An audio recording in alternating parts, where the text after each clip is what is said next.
அப்புறம் யாருங்க சார் போடுறாங்க எங்களுக்கு? இது கவர்மெண்ட் மூலியமா அமௌண்ட் போட்டு விடுறாங்க மேடம்.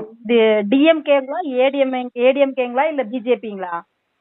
என்னங்க இது டிஎம்கேங்களா ஏடிஎம்கே? ஒரே நிமிஷம் இருங்க சார். தாதா இருங்க சார், ஒரே நிமிஷம் இருங்க. எங்க சார் பேசுறாராமா, இருங்க. முழுசா கேட்டீங்களா? எனக்கு சடனா கால் வந்துச்சு, நான் ஆபீஸ்ல வேலை செஞ்சுட்டு இருக்கும் போது.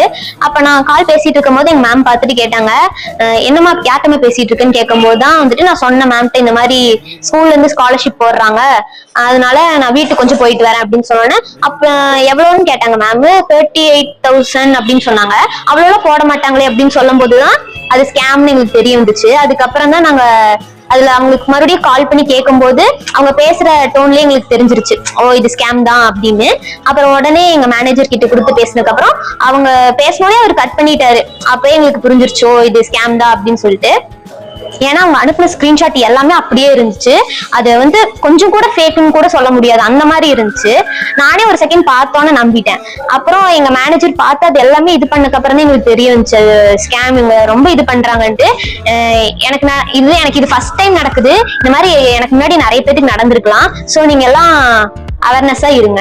இவங்களோட டார்கெட் என்னன்னு பாத்தீங்கன்னா, ஸ்கூல் காலேஜ் ஓபன் ஆகுற டைம்ல இவங்க மிடில் கிளாஸா இருக்கிறவங்களையா பார்த்து டார்கெட் பண்றாங்க.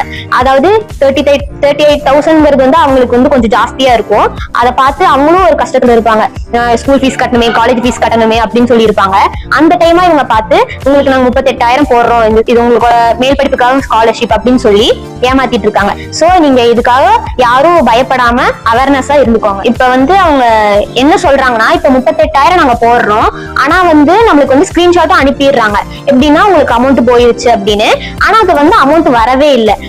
அப்ப கேட்டதுக்கு சொல்றாங்க, உங்க அக்கௌண்ட்ல வந்து 5,000 ரூபாய்க்கு மேல மினிமம் பேலன்ஸ் இருந்தா மட்டும்தான் உங்களுக்கு அந்த 38,000 வரும் அப்படின்னு. அதையும் நம்பிட்டு நம்ம என்ன பண்ணுவோம், 5,000 வந்து யார்கிட்டயாச்சும் வாங்கியாச்சும் நம்ம போட்டுருவோம், 38,000 நம்மளுக்கு கிடைக்குமே அப்படின்னு நினைச்சு நம்மளும் யார்கிட்டயா வாங்கி கடனை இது பண்ணி வாங்கி போட்டுருவோம். கடைசியில் நம்மளுக்கு தான் அந்த பணம் லாஸ் ஆகும். ஸோ நீங்க கரெக்டா அவேர்னஸா இருந்துக்கோங்க. ஸ்காலர்ஷிப் வருதுன்னு சொல்லிட்டு சொன்னா நீங்க நம்பாதீங்க. ஸோ எவ்வளவு அவேர்னஸா இருக்க முடியுமோ அவ்வளவு அவேர்னஸா இருங்க. இந்த கான்செப்ட் பாத்தீங்கன்னா புழுவை போட்டு மீனை பிடிக்கிற அந்த கான்செப்ட்ல தான் இவங்க வந்து பண்ணிட்டு இருக்காங்க. ஸோ எல்லாரும் எவ்வளவு ஜாக்கிரதையா இருக்க முடியுமோ அவ்வளவு ஜாக்கிரதையா இருங்க. உங்களுக்கு இந்த வீடியோ பிடிச்சிருந்துச்சுன்னா லைக் பண்ணுங்க, ரொம்ப பிடிச்சிருந்துச்சுன்னா ஷேர் பண்ணுங்க. அப்புறம் உங்களுக்கு இந்த மாதிரி ஏதோ நடந்துருச்சுன்னா கமெண்ட்ல சொல்லுங்க. ரொம்ப முக்கியமான விஷயம், எங்க கேப்டன் யூனிக் சேனலை சப்ஸ்கிரைப் பண்ணிருங்க.